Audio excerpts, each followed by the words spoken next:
Hey, what's going on, everyone? This is Mike Colleen at MikeColleen.com. Alright, so today we're going to talk about a specific technique or tactic that a narcissist uses to gaslight you. So, the purpose of gaslighting is to get you to doubt in yourself, to get you to doubt in whatever you think or whatever you believe. And the purpose for doing that is so you basically can't think for yourself, so you're constantly looking for the narcissist to say what's right or what's wrong. That's why they gaslight you.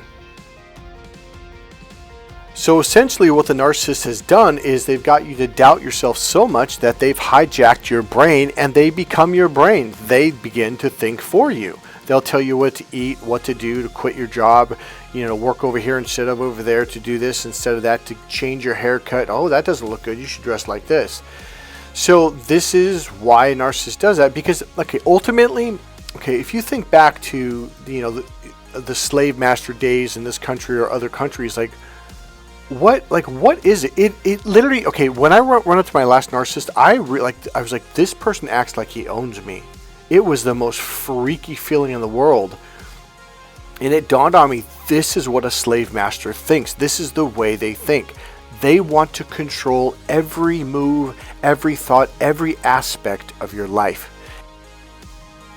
And this is a very specific way to detect when someone is gaslighting you. And when they do this, boom, pull the plug and be gone.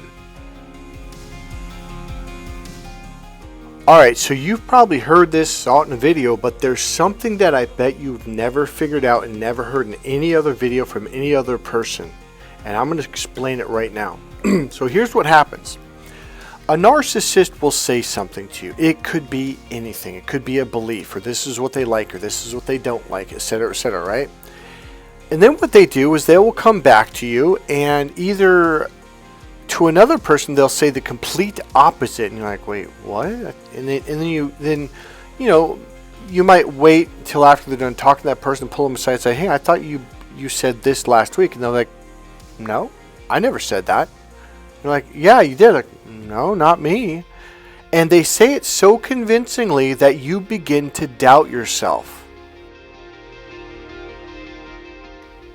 And then what they do is they'll do it again with another subject. And then another, and another, and another.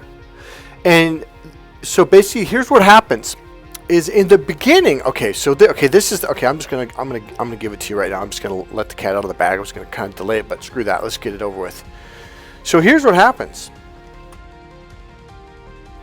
In the beginning, when they do this technique, they will say something that they strongly believe or like or dislike or whatever. Okay.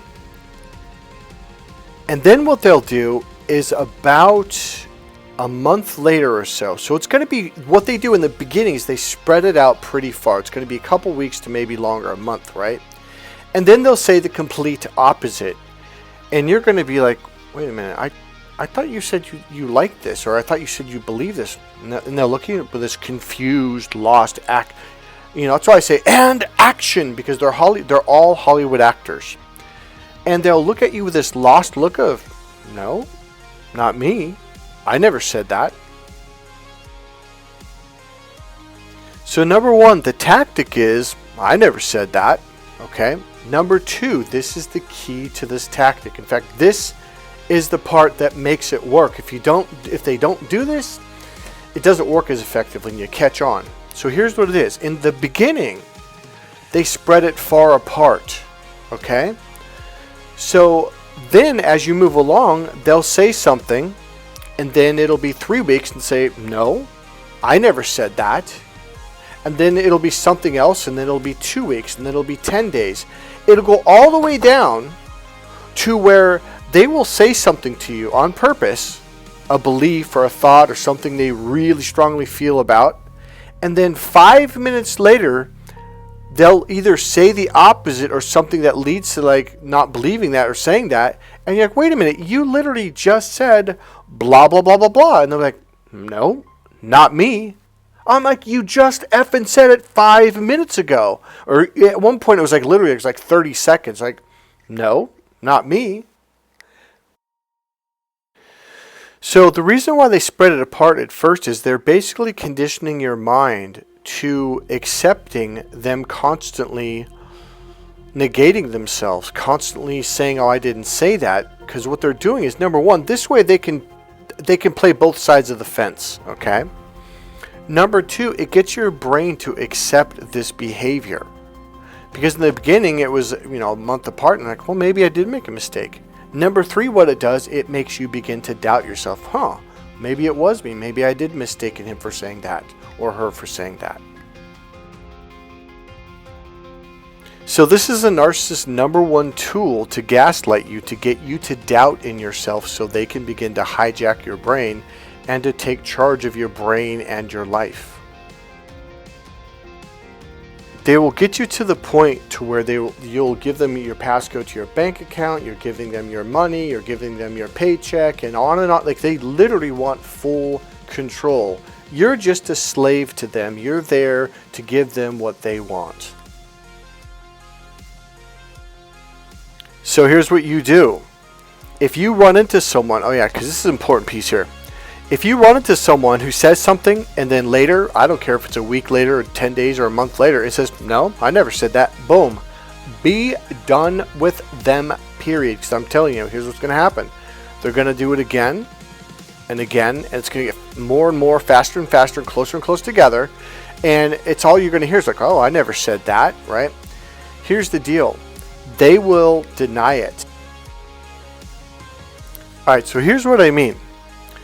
So instead of arguing with them, because here's one of the things that they're gonna, if they don't directly say it, they'll hint around, or they'll make you feel guilty. Again, of course, blame shift, and it's going to be like, well, maybe I made a mistake, or maybe I forgot, or maybe I changed my mind, or something like that. The real thing is, you're going to start thinking, well, maybe they just forgot. No, stop.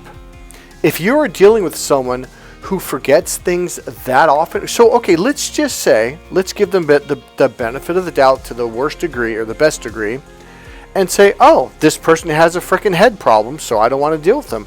Bye. See, because that's the thing that, especially with empaths, you always feel sorry for people, you always want to give them the benefit of the doubt, and they know this. So your brain is, if they don't indirectly or directly put this in your brain, it's going to make you feel bad, like, well, maybe they just have a really bad memory. Number one, no, they do not have a bad memory. This is an actual technique that they had to practice for years and years when they were a little kid, and they got caught a lot, they got yelled at a lot for it, and they probably even got punished to some degree for this, but they never gave it up. They just honed it. I have to say this. They started doing this when they were a little child, like 4 years old, 5 years old. They began to sharpen this tool and to develop this skill to a level of expertise. Listen closely, to expertise by the time they were 16 years old, 15 years old. By the time they're 18 years plus, they are a professional at this. They didn't forget jack shit. You did. So when someone starts to say, oh, I never said that, and then if they say, oh, I don't remember, be done with them. Just gone. Hey, this is Mike Colleen at Mike Colleen. God bless you guys. Walk away from anyone who leaves you in confusion or doubt. God bless you.